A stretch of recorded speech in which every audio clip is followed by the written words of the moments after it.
Hey, welcome to The Explainer. Today, we are going to crack one of the biggest, most common puzzles for anyone learning German, how to say no or not. If you've ever found yourself pausing, wondering which word to use, you are definitely in the right place. Let's get this sorted out once and for all. So, you want to make a sentence negative. How do you do it? It sounds like such a simple question, right? But as you've probably figured out, the answer in German is, well, it's a little more involved than just one word. That's because German has two main players on the field when it comes to negation. And knowing when to use each one is the absolute key to going from sounding like a learner to sounding natural.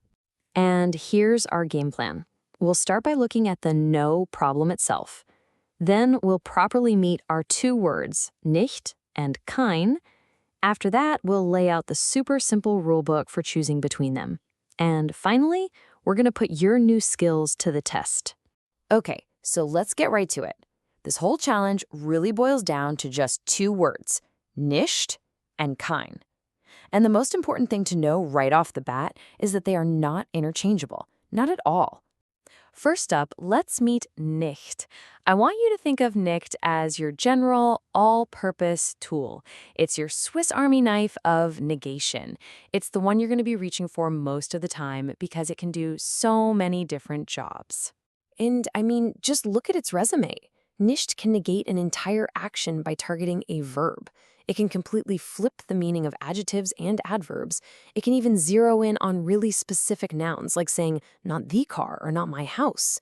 It pretty much handles everything else. So its most common gig is just negating the main verb. In a simple sentence like this one, nicht just kind of parks itself right at the end. Ich spiele becomes ich spiele nicht. I play, I don't play. Simple as that. You've just negated the entire action of playing. But what if you want to be more specific? What if you want to negate a quality, like an adjective? Well, this is where nicht gets clever. It moves. It slides right in front of the word it's targeting. Das ist gut, that is good, becomes das ist nicht gut. See what happened? You're not just negating the sentence, you're specifically attacking the goodness. Okay, now for our second player. If nicht is the versatile generalist, then kein is the specialist. It has one very specific, very powerful job, and it does that one job perfectly. Okay, this is it. This is the golden rule, the one thing you absolutely have to remember. Ready? Kein is basically K plus ein. It literally means not a or not an. If you can use a or an in the positive English sentence, you are almost always going to use kein to make it negative. That's the secret. Now, here's the thing. Because kein is built on ein, it has to act like it. And that means, you guessed it, endings. Kein has to change its ending to match the gender and case of the noun it's with, just like ein or mein does. You can see here how it adapts to the situation. And check out how beautifully this works in practice. You start with ich habe ein Problem. I have a problem.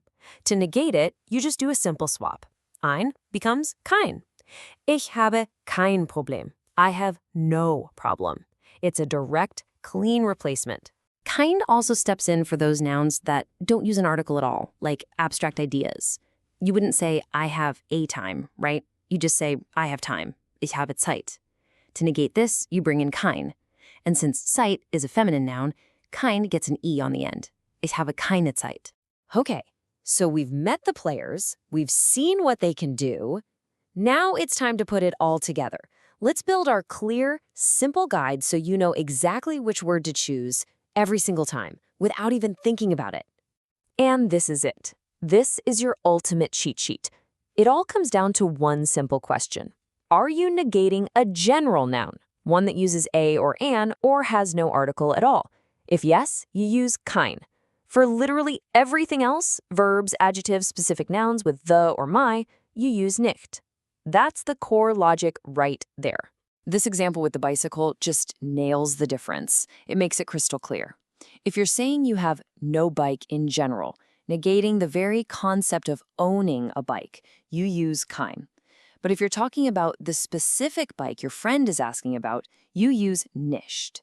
Ich habe das Fahrrad nicht. I don't have that bike. See?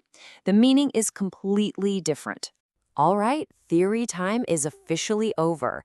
Now for the fun part. Let's see how well these rules have stuck. I'm going to show you a sentence with a blank.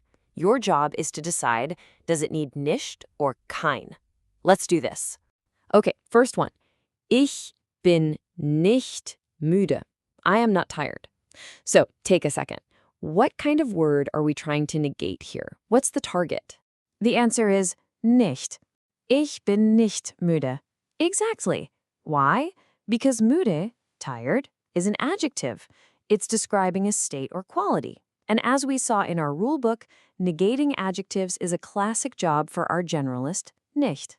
All right, next up, hat Auto. He has no car. Remember the trick. Think about what the positive version of this sentence would be. How would you say he has a car? And you got it. It has to be kein. Hat kein Auto. Because the positive would be hat ein Auto. He has a car. And since we're negating a noun that uses ein, we have to bring in its negative twin, kein. Okay, last one, and this one's a little trickier.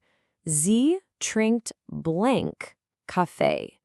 She doesn't drink coffee. So we know Kaffee is a masculine noun. Think about its role in the sentence. She drinks what? And the answer is keinen. Sie trinkt keinen Kaffee. This is a fantastic example because it pulls both rules together. First, we use a form of kein because we're negating a noun with no article. Second, because coffee is the masculine direct object of the verb, kein has to take that accusative en ending. Perfect. And we'll end on a phrase that you can go out and use literally today. If someone asks you a question and you just don't know the answer, you can say, keine Ahnung. It means no idea. It's the perfect, everyday example of kein in action, negating the noun Ahnung. It's a great one to have in your back pocket.